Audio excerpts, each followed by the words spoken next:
درود، خوش اومدین به این ویدیو. امروز توی این ویدیو قراره که با هم یه آشپزی خیلی بی محتوا داشته باشیم. قبل از اینکه ویدیو رو شروع کنیم حتما یادتون نره که کانال منو سابسکرایب کنین، ویدیو رو لایک کنین و یه کامنت هم برای من بذارید که انرژی بگیرم. بریم سراغ ویدیو. خب بچه‌ها، برای موادش من چون هیچی دوست ندارم تو دنیا، یه ژامبون و خیارشور می‌ذارم. بله، همینه که هست. آب جوشم گذاشتم که جوش بیاد با زردچوبه و نمک. خب این دوتا ژامبون گوشته. خب اینجوری رو هم میذارم با یه چاقو تیز، اینجوری اول عمودی بش افقی میبرم.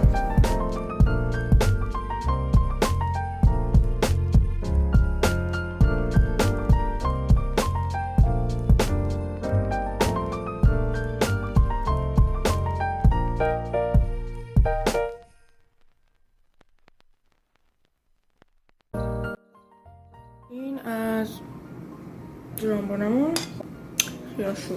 شاید این مقدار خیارشور زیاد باشه برای شما، ولی خب من خیلی خیارشور دوست دارم. زیاد بلد نیستم بخاطر همینجوری خوب.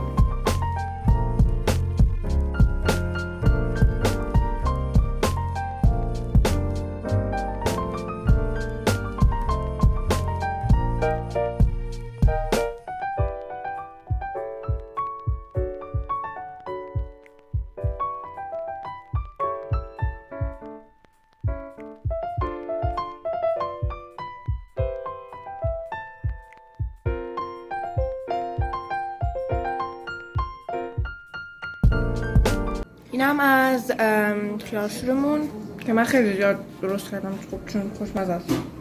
مثلا اینکه آب جوشمون هم داره میجوشه، پس بریم ماکارونی رو بریزیم داخل آب جوش. من مجبور شدم که نور گوشیمو روشن کنم چون که نمیتونم رینگ لایت هم بیارم دم گاز چون جا تنگه. من به عنوان ماکارونی از ماکارونی پروانه خیلی دوست دارم که توی سالاد ماکارونی استفاده کنم، بخاطر همینا میریزم. اینم آبمون.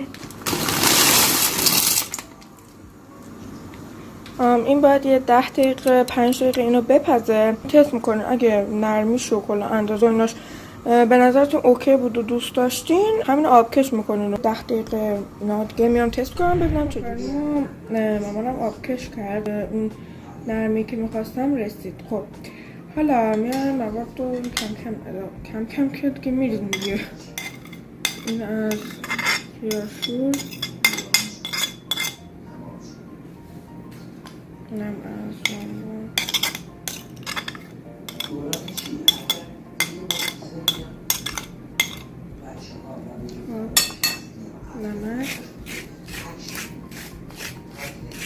نمک کم بدن چون که من خیلی دارم. و فلفل من خیلی دوست دارم، بخاطر همین فلفل هم زیاد میزنم. حالا هم بزنیم بازم چیز میشه دیگه، میبینیم کجاش کمه کجاش زیاده. چیزا کم هم میزنید، بعد چیز میکنید، سس رو اضافه میکنید و هم میزنید دوباره.